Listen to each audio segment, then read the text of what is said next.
नमस्ते दोस्तों, book menu पर आप सभी का स्वागत है। आज हम बात करने वाले हैं बिग मैजिक बुक के बारे में, जिसको लिखा है एलिजाबेथ गिलबर्ट ने। एलिजाबेथ गिलबर्ट का जन्म यूएस में हुआ था। जब गिलबर्ट 4 साल की थी तो उनके माता पिता ने एक क्रिसमस ट्री फार्म खरीद लिया था। उनका परिवार गांव में रहता था जहां कोई पड़ोसी नहीं था और उनके पास टेलीविजन या रिकॉर्ड प्लेयर नहीं था। इसीलिए परिवार ने बहुत सारी बुक्स पढ़ी और गिलबर्ट और उनकी बड़ी बहन कैथरीन गिलबर्ट मर्डॉक ने खुद बुक्स लिखकर मनोरंजन किया। गिलबर्ट ने न्यूयॉर्क यूनिवर्सिटी में पढ़ाई की थी। उन्होंने अपनी लिखाई की शुरुआत अपने काम और जर्नी के एक्सपीरियंसेस से की और उन्होंने अपने राइटिंग के लिए नॉइस वेरियस नेशनल मैगजीन्स में राइटिंग का काम किया। क्या आप अपने इमेजिनेशन के छिपे हुए कमरों को खोलने के लिए तैयार हैं? कमर कस लीजिए, आपके क्रिएटिव जीवन की जर्नी आपका इंतजार कर रही है। टर्वना करेज नॉइस।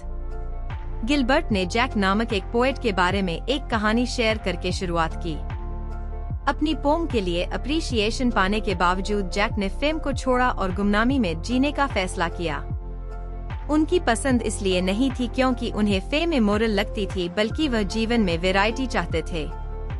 बाद में नॉइस एक प्रोफेसर बनकर उन्होंने अपने स्टूडेंट्स को बहादुरी अपनाने और प्रोस्परस सेटिस्फाइड जीवन जीने के लिए एनकरेज किया। गिलबर्ट हमसे एक प्रश्न पूछती है, क्या हमारे अंदर अपनी इच्छानुसार जीवन जीने का साहस है? वह इस खोज को क्रिएटिव लिविंग की तरह डिफाइन करती है। यूनिवर्स में हमारे लिए छिपे हुए खजाने की खोज करने का वक्त। एग्जाम्पल के लिए वह अपनी दोस्त की कहानी शेयर करती है जिसने 40 साल की उम्र में फिगर स्केटिंग मतलब बर्फ की जाने वाली परफॉर्मेंस के उसके जुनून को फिर से जगाया। सुजैन की क्रिएटिव खोज ने उसे और ज्यादा लाइवली और पैशनेट बना दिया। गिलबर्ट इस बात पर जोर देते हैं कि क्रिएटिव एक्टिविटी जीवन को प्रोस्परस बनाती है। चाहे वह राइटिंग हो, पेंटिंग हो या बागवानी हो, क्रिएटिविटी हमारे एग्जिस्टेंस को बढ़ाती है। लेकिन यहाँ एक समस्या है। डर अक्सर हमारे रास्ते में खड़ा होता है। इतने सारे लोग क्रिएटिव जीवन जीने में संघर्ष क्यों करते हैं? डर। गिलबर्ट वेरियस रीजंस गिनाते हैं कि क्यों डर हमें पीछे खींचता है। वह अपने बचपन से सीखती है, जहां वह हर चीज से डरती थी लेकिन उसे कुछ एहसास हुआ। डर बोरिंग था।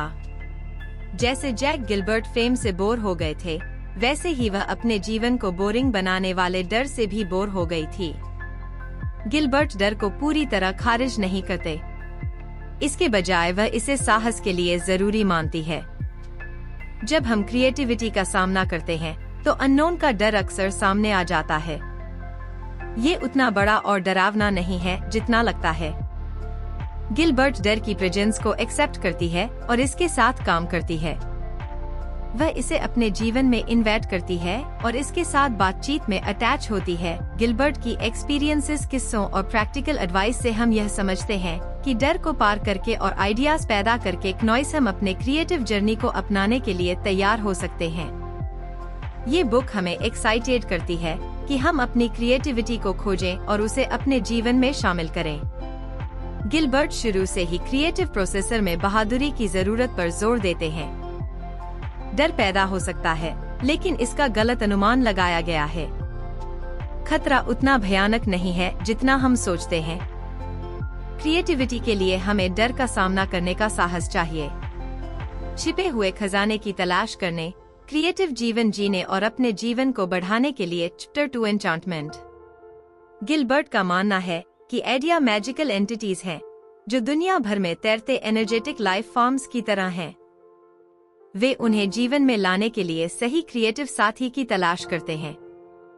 ये आइडिया लोगों के पास आते हैं, उनके दिमाग के दरवाजों पर दस्तक देते हैं। जब कोई आइडिया प्रकट होता है तो इसे एक्सेप्ट करना या रिजेक्ट करना इंसान पर डिपेंड करता है। किसी आइडिया के लिए हाँ कहना उसके साथ एक कॉन्ट्रैक्ट करने जैसा है। उसे रियल बनाने का वादा ट्रेडिशनली क्रिएटिविटी का रास्ता दर्द और दुख से जुड़ा रहा है। आर्टिस्ट अपनी आर्ट के लिए कष्ट सहते हैं। क्नॉइसन का मानना है कि दर्द प्रोसेसर का एक जरूरी हिस्सा है। गिलबर्ट इस सोच को चुनौती देते हैं। उनका कहना है कि क्रिएटिव लाइफ प्रोडक्टिव रिजल्ट्स देने के साथ साथ प्लेजरेबल और विथ लव भी हो सकता है। गिलबर्ट ने एक नॉवेल के आइडिया के बारे में एक कहानी शेयर की है जो उन्हें 2006 में आया था। यह नोबेल अमेज़न रेन फॉरेस्ट के आसपास था। अपनी ब्राजीलियन फ्रेंड फिलिप से बताई गई एक कहानी से इंस्पायर होकर उन्होंने रिसर्च करना और नोबेल लिखना शुरू किया। गिलबर्ट उससे शादी करने के लिए ब्राजील गए। नोबेल प्रोजेक्ट को 2 साल के लिए रोक दिया गया था। जब वे अमेरिका लौटे तो गिलबर्ट ने पाया कि उनका नॉवेल है मूव्ड फॉरवर्ड आइडिया स्पेसिफिक नहीं है। अगर ओरिजिनल क्रिएटर्स उनका पालन पोषण नहीं करता है तो वे नए क्रिएटर ढूंढ सकते हैं। गिलबर्ट इस बात पर जोर देती है कि आइडिया चोरी हुए बिना क्रिएटर्स को बदल सकते हैं। अगर पहले वाले क्रिएटर को इस आइडिया की परवाह नहीं है तो वह किसी और की तलाश करता है जो ऐसा करेगा। आइडिया की जर्नी इंडिविजुअल ओनरशिप से परे है। ये आइडिया और उसके चुने हुए क्रिएटर के बीच कोलैबोरेशन के बारे में है। इन शॉर्ट एन्चांटमेंट हमें थॉट्स के जादू को पहचानने, नॉइस क्रिएटिविटी में आनंद को अपनाने और ये समझने के लिए इन्वाइट करता है कि आइडिया एट इंडिपेंडेंटली कहते हैं इंटरेस्टेड क्रिएटर्स की तलाश करते हैं। गिलबर्ट की अप्रोच ट्रेडिशनल नोशंस को चुनौती देता है, हमें लव और खुलेपन के साथ क्रिएशन करने की रिक्वेस्ट करती है। Chapter 3 permission. क्रिएटिव लाइफ जीने के लिए दूसरों की परमिशन की जरूरत नहीं होती। क्रिएटिविटी का अर्थ है अपनी कंडीशंस पर जीना। हर इंसान में क्रिएटिविटी का अधिकार होता है। क्रिएटिविटी दूसरों की मदद करने के लिए नहीं बल्कि खुद को एक्सप्रेस करने के लिए होती है। Chapter 3 make noise. Elizabeth Gilbert creativity के लिए परमिशन की जरूरत पर चर्चा करती है। वह कहती है कि क्रिएटिविटी दूसरों से परमिशन मांगने के बारे में नहीं है बल्कि अपनी कंडीशंस पर जीने के बारे में है। वह अपने पिता और एलिन नामक एक महिला की कहानी सुनाती है जो दोनों क्रिएटिविटी के लिए परमिशन के कॉन्सेप्ट को दिखाते हैं। क्नॉइस पिता की कहानी। एलिजाबेथ के पिता एक सैनिक थे। उन्हें एक बार एक सजेशन बॉक्स बनाने का आदेश दिया गया था। उन्होंने बॉक्स बनाया और उसमें पहला सुझाव डाल दिया। सुझाव बॉक्स को हटा दे। ये कहानी दिखाती है कि एलिजाबेथ के पिता एक इंडिपेंडेंट थिंकर थे जो दूसरों की परमिशन की परवाह नहीं करते थे। क्नॉइस एलन की कहानी। एलन एक महिला है जिसके शरीर पर कई टैटू है। वह जब चाहती है नया टैटू बनवा लेती है। वह इस बात पर ज्यादा टाइम नहीं बिताती कि कौन सा टैटू बनवाना है। एलिजाबेथ इस बात से हैरान होती है कि एलन इतनी आसानी से अपने शरीर को हमेशा के लिए बदलने का फैसला कैसे ले लेती है। एलन का जवाब है कि उसके सभी टैटू टेम्पररी हैं, क्योंकि उसका शरीर भी टेम्पररी है। वह मानती है कि जब तक हम जीवित हैं, तब तक हमें खुद का आनंद लेना चाहिए। एलिजाबेथियन की कहानी को क्रिएटिव राइट्स के कॉन्सेप्ट से जोड़ती है। उनका मानना है कि हर इंसान में क्रिएटिविटी का अधिकार होता है। क्रिएटिविटी का अर्थ है अपनी कंडीशंस पर जीना और अपनी सोल को एक्सप्रेस करना। अगर आपको हमारी बुक समरी अच्छी लग रही है तो बुक मेन्यू को सब्सक्राइब करना ना भूले। दोस्तों, अगर आपको हमारी वीडियो पसंद आती है और आप हमें सपोर्ट करना चाहते हैं तो आप हमारी मेंबरशिप खरीद सकते हैं। एलिजाबेथ का मानना है कि क्रिएटिविटी का ऑब्जेक्टिव दूसरों की मदद करना नहीं है बल्कि खुद को एक्सप्रेस करना है। क्रिएटिविटी एक पर्सनल जर्नी है जो दूसरों की एक्सपेक्टेशन से फ्री होनी चाहिए। चैप्टर 3 में एलिजाबेथ गिलबर्ट हमें याद दिलाती है कि क्रिएटिविटी जीवन का एक मैंडेटरी हिस्सा है। हमें दूसरों की परमिशन की परवाह किए बिना अपनी क्रिएटिविटी को एक्सप्रेस करने का अधिकार है।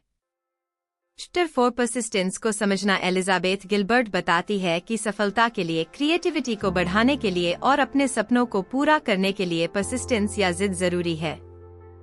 कुछ इम्पोर्टेंट समझते हैं। लगन। ये चैप्टर क्रिएटिव लाइफ में सक्सेस पाने के लिए लगन और परसेवरेंस की बहुत जरूरत है। एज। क्रिएटिविटी किसी भी उम्र में फल सकती है। फेल्यूर क्रिएटिव प्रोसेसर का एक हिस्सा है और इसे हार मानने के बहाने की तरह नहीं देखा जाना चाहिए। Daily practice. अपने स्किल को डेवलप करने और इंस्पिरेशन बनाए रखने के लिए रेगुलरली प्रैक्टिस करना जरूरी है। टाइम मैनेजमेंट, क्रिएटिव लोगों को अपनी कला के लिए समय निकालने के लिए अपने समय का स्किलफुली मैनेजमेंट करना चाहिए। एग्जाम्पल, एलिजाबेथ गिलबर्ट रेटर ने 16 साल की उम्र में ऑथर बनने की कसम खाई थी।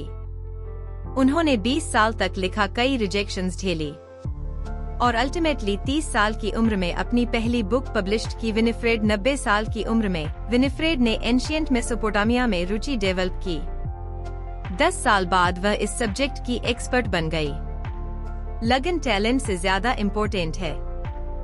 यदि आप ऑथर बनना चाहते हैं तो आपको लिखना होगा। क्नॉइस सक्सेस का कोई सीक्रेट नहीं है, ये केवल कड़ी मेहनत और लगन का रिजल्ट है। अपने सपनों का पीछा करने से डरो मत, आपको बस कोशिश करनी होगी।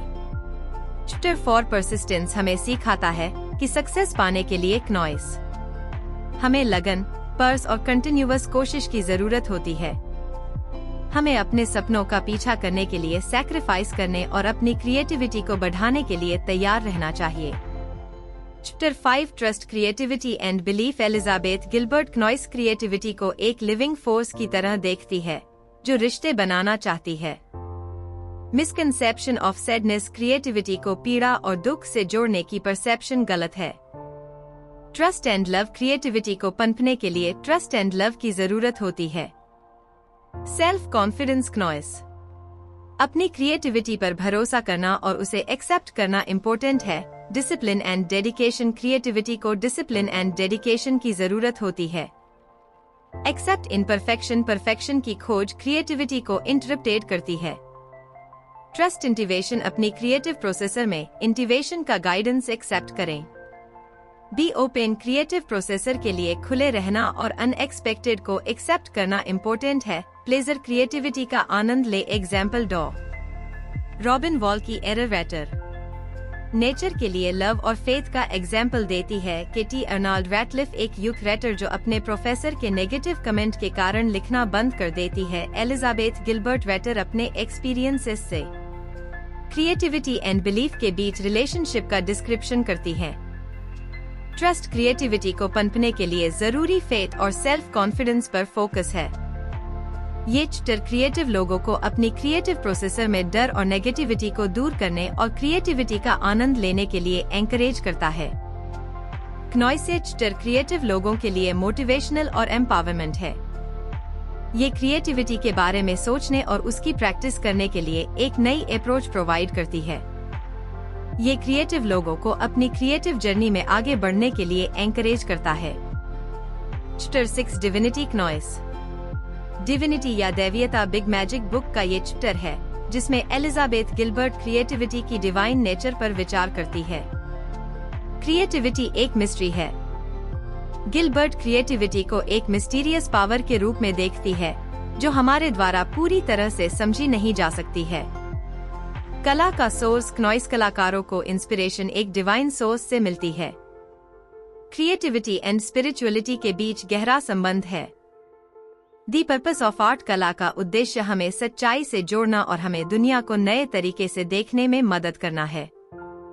कला और संस्कृति, कला संस्कृति का एक इम्पोर्टेंट हिस्सा है और यह हमें एक दूसरे से जोड़ने में मदद करती है। गिलबर्ट का तर्क है कि कलाकारों को अपनी क्रिएटिविटी को एक्सप्रेस करने के लिए फ्रीडम होनी चाहिए। उन्हें परंपराओं का पालन करने के लिए मजबूर नहीं किया जाना चाहिए। कला क्रिएटिव एक्सप्रेशन का एक रूप है और कलाकारों को अपनी इमेजिनेशन का उपयोग करने और नई चीजों को बनाने के लिए एंकरेज किया जाना चाहिए। कला एक लाइवली और डायनामिक प्रोसेसर है जो लगातार डेवलप हो रही है। समय के साथ कला के रूप और अर्थ बदलते हैं, नए थॉट्स और एक्सपीरियंसेस को रिफ्लेक्ट करते हैं। क्नॉइस रीति रिवाज और परंपराएं स्थिर नहीं है बल्कि समय के साथ बदलते और डेवलप होते रहते हैं। वेस्टर्न सोसाइटी अक्सर कला और क्रिएटिविटी को लिमिटेड पर्सपेक्टिव से देखता है जो कंजर्वेटिव और इरिवर्सिबल होता है। कला में डिविनिटी का प्लेस है और क्रिएटिविटी एक डिवाइन पावर है जो हमें इंस्पायर्ड करती है और हमें जीवन में अर्थ देती है। अगर आपको हमारी बुक समरी अच्छी लग रही है तो बुक मेन्यू को सब्सक्राइब करना ना भूले। Chapter 7 gift of failure, failure जीवन का एक मैंडेटरी हिस्सा है और सफलता के लिए यह जरूरी है। यह चैप्टर हमें फेल्यूर को नेगेटिविटी के रूप में नहीं बल्कि सीखने और डेवलपमेंट की अपॉर्चुनिटी के रूप में देखने के लिए इंस्पायर करता है। जीवन में हर कोई फेल्यूर का अनुभव करता है। ये सक्सेस का रास्ता है। फेल्यूर हमें अपनी गलतियों से सीखने और सुधार करने का अवसर देती है। फेल्यूर को एक्सेप्ट करना और उसे सीखने की कोशिश करना इम्पोर्टेंट है। फेल्यूर को हार मानने का कारण नहीं बनने दें। फेल्यूर से उबरने और आगे बढ़ने के लिए रेजिलियंस इम्पोर्टेंट है। फेल्यूर के बावजूद पॉजिटिव अप्रोच बनाए रखना जरूरी है। थॉमस एडिसन ने लाइट बल्ब का इन्वेंशन करने से पहले 10,000 से ज्यादा बार फेल्यूर का अनुभव किया। माइकल जॉर्डन को अपने करियर में कई बार फेल्यूर का सामना करना पड़ा, लेकिन उन्होंने हार नहीं मानी और अल्टीमेटली दुनिया के सबसे महान बास्केटबॉल खिलाड़ियों में से एक बन गए। जेके को हैरी पॉटर किताबों को पब्लिश करने से पहले कई बार फेल्यूर का सामना करना पड़ा। ये हमें सिखाता है कि फेल्यूर जीवन का एक मैंडेटरी हिस्सा है और सफलता के लिए यह जरूरी है। फेल्यूर का डर हमें अपने सपनों को पूरा करने से रोक सकता है। अपने डर का सामना करना और उनसे आगे बढ़ना जरूरी है। सक्सेस पाने के लिए लगातार कोशिश और अपने गोल पर फोकस करना और हार ना मानना जरूरी है। जब कोई आइडिया आपके पास आता है तो उसे एक्सेप्ट करें, चाहे वह कितना भी अजीब या इम्पॉसिबल क्यों ना लगे। डर एक नेचुरल बैरियर है जो क्रिएटिविटी को रोक सकती है। डर का सामना करने और आगे बढ़ने के लिए साहस इकट्ठा करें। अपने अंदर के क्रिटिक को शांत करें। क्रिटिकल आवाज आपको रोक सकती है। अपनी क्रिएटिव प्रोसेसर में विश्वास रखें और क्रिटिसिज्म को बात के लिए टालें। नॉइस अपने आइडिया को आकार दें। लिखने, ड्राइंग या किसी अदर मीडियम से अपने आइडिया को डेवलप करें।